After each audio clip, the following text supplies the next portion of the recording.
Hi, FSudol here, and we'll continue this cartoon of this Darth Maul parody character. And what I have to do now is sort out the lightsaber. So the first thing I'll do is focus on this hilt, which is in the right spot, and then the next thing I'll do is get the saber, and I have to go to the rotation tool and just rotate it. Actually, let's start horizontally, and I'll just bring it over here.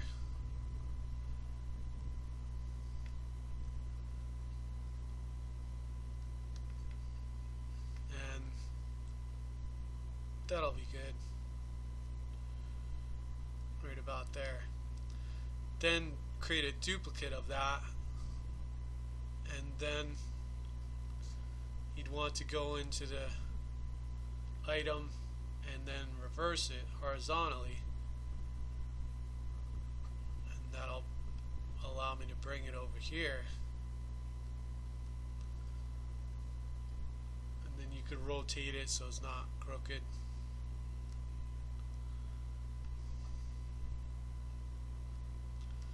Then I'll create a third one. Since this is like a parody, I'll just put that one over here.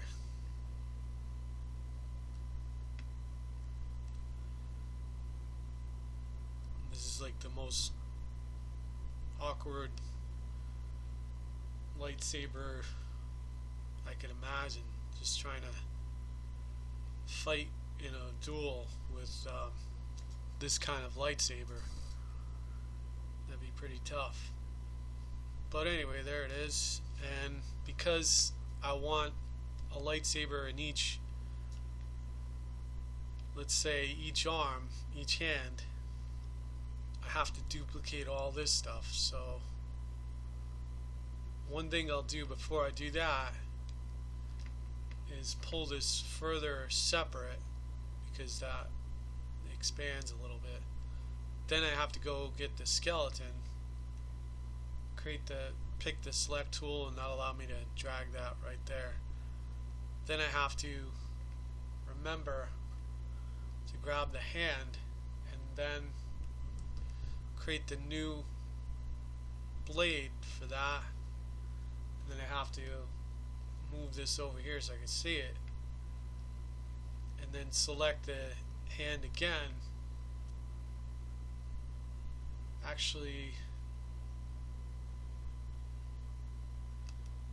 yeah, I guess that's right, because the hand is what will actually, if I base it off of this, I wonder how that would rotate. So let's try that, and then just extend that there, and then go back to the root and then extend that there.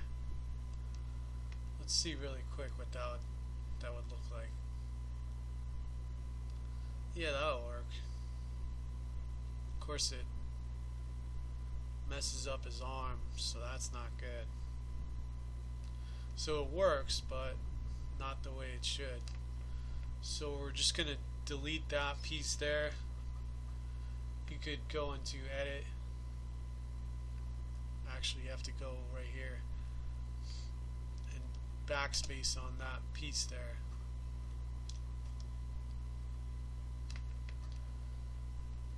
Darn it. So I have this, okay, I gotta go select. So I have this piece selected, just backspace on it and backspace on that. We have to actually create it from the hand. Otherwise the whole arm distorts if you base it off the hilt itself for this situation. So I'll just extend that there. I have to do the same thing with that arm.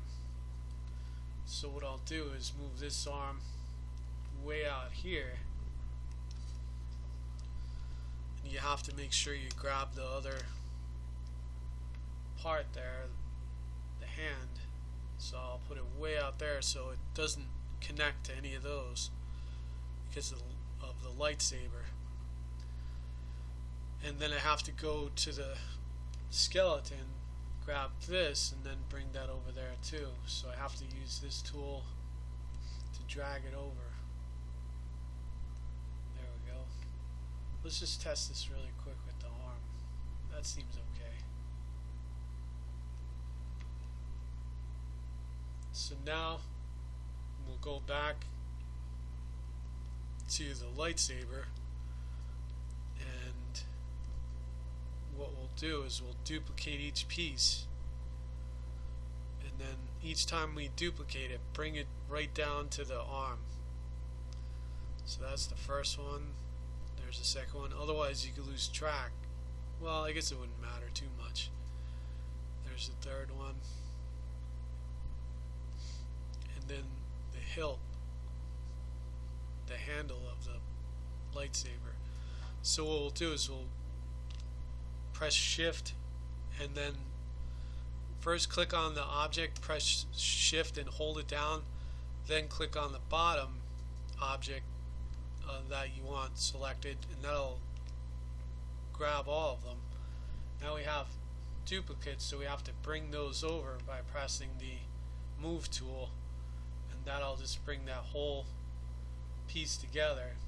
Then use the hand to move to here, re-click the move tool, and there we go. We got the character holding the hilt. Now we have to add skeleton parts for the hilt itself. So you have to click on the hand again, then click on the front of the hilt all the way to the bottom of the saber, then click on the hand again, and then go to the next saber piece, and then finally the last one, and that's it. That wasn't too bad. I thought it would be a little longer, but see, now when he moves his hand, it's not distorted when the hilt moves, while before it was all distorted. See, that's what I was going for there. So the next thing that I'll do is, let's see, I have to, looks like I have all these parts summed up. I decided I want to come back in here and just delete these, then go back in and then add these parts here. So actually, let me add one more here, and then I'll add two for this. And you always want to go back to the root pivot point, because if you don't, and you just click on this one here and then go to that one there, this one will be linked to that. So anytime you move this one, that one will move automatically with it. You want this to be the pivot point. This way, what I'm saying is, when you move this, which is the cloth, then these will move individually, separate, and this way they could bend like that depending on the situation. So there we go. We got the majority of the character built. Now we have to just assemble it, and you just press the arrow assembly tool, then bring all the parts in,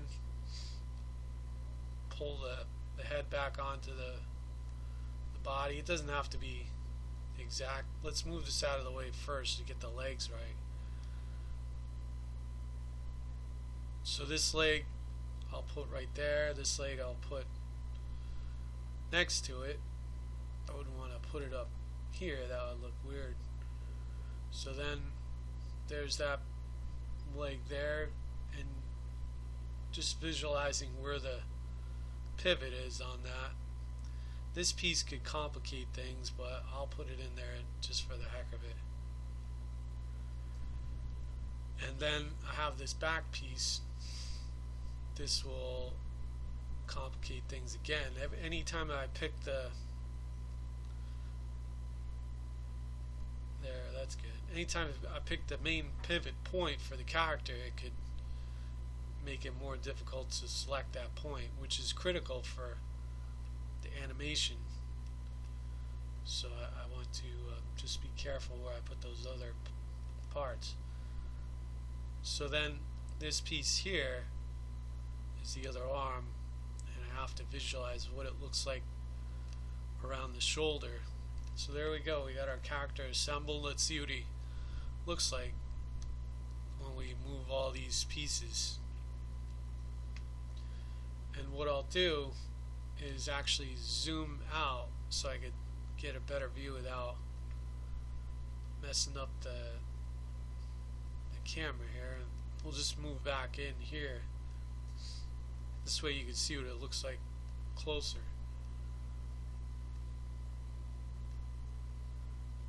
I think that should be good. And then we'll just zoom out a little bit. There we go.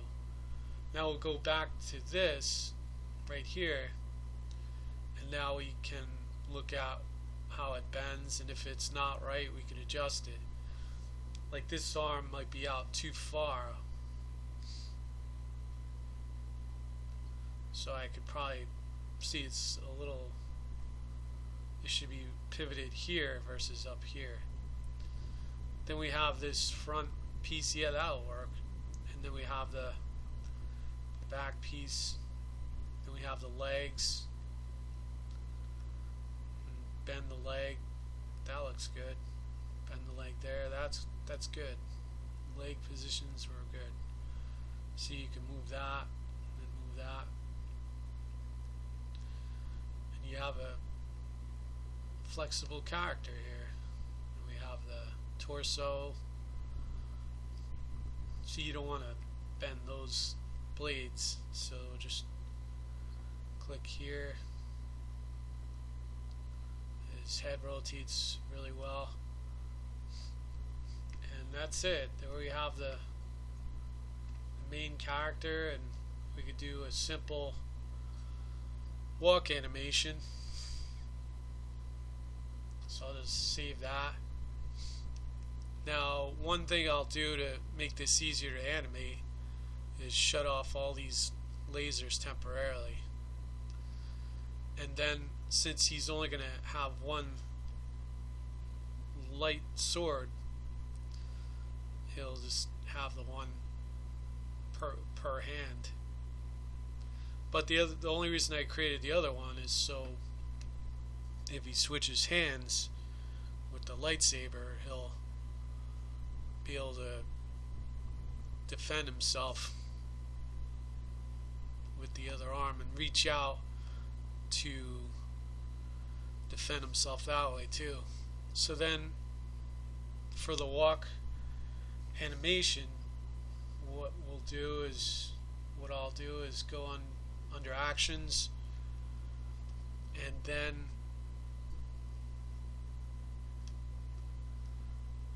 just bring this down a little bit. See, this layer here is unnecessary, so I'm just going to delete it.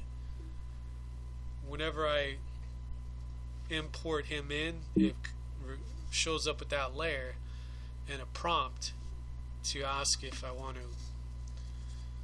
import the layers individually or as a whole composite, and I always have to select individually. But if you delete that layer on the bottom that's not being used, then it'll just bring it, import it right in, and won't even ask you how you want to. Actually, that's not the situation. I'm thinking about the bitmap. When you import the bitmap, that's separate, so that's normal. But for deleting that layer, when you import the Anime Studio Pro file into another file, it'll just drop it in. It won't ask you if you want to import that layer. So that's the main advantage of deleting that unnecessary piece. So with his face, we have his eyes that blink, and I could go with like this look. I still have to decide, but I kind of like the eyeballs, and then his mouth. Let's zoom in on this so you can get a better look. So he's got the T mouth for the words T and S and a couple other vowels or phenomes or whatever. Then he's got the open mouth, and for that I had to move the lower lip down there. Not the perfect color match for the lip, but it's close enough.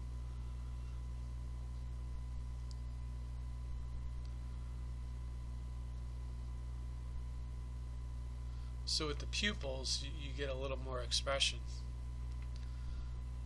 So you can move them up there, move them back there.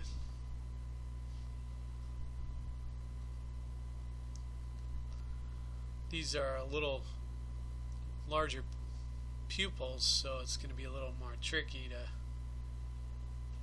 animate because you only have limited space. So there's the Darth, Darp, Maul parody character, and now we'll just go into a quick animation of a walk cycle. But before I do that, let's have him standing, and to do a quick stand animation you have to select all the key parts that you would want to move. So going back, before we do any of this, let me delete that. Double click on mainline, that'll bring you back to your main character, and then we have to go reselect this. The arm was too high up, that's why I had to go back and redo it. It was up there and I want it down over here. So everything else looked pretty good. Now we could go back in here,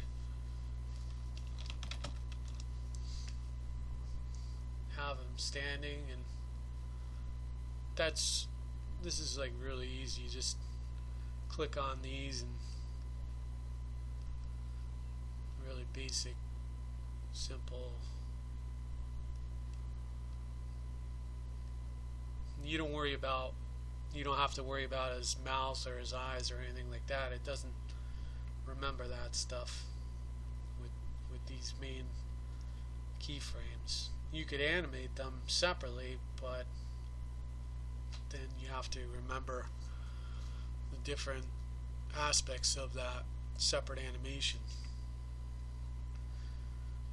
So I usually don't animate the facial expressions into these actions.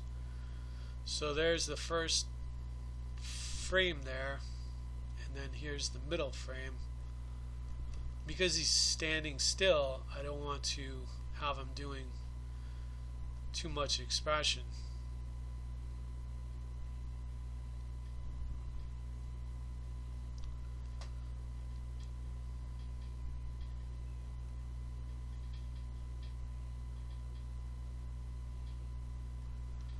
So I guess that's okay. Let's see what that looks like.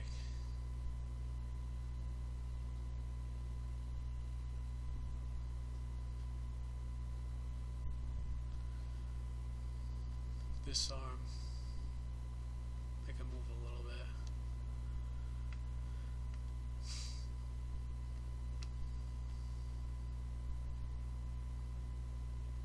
That'll work.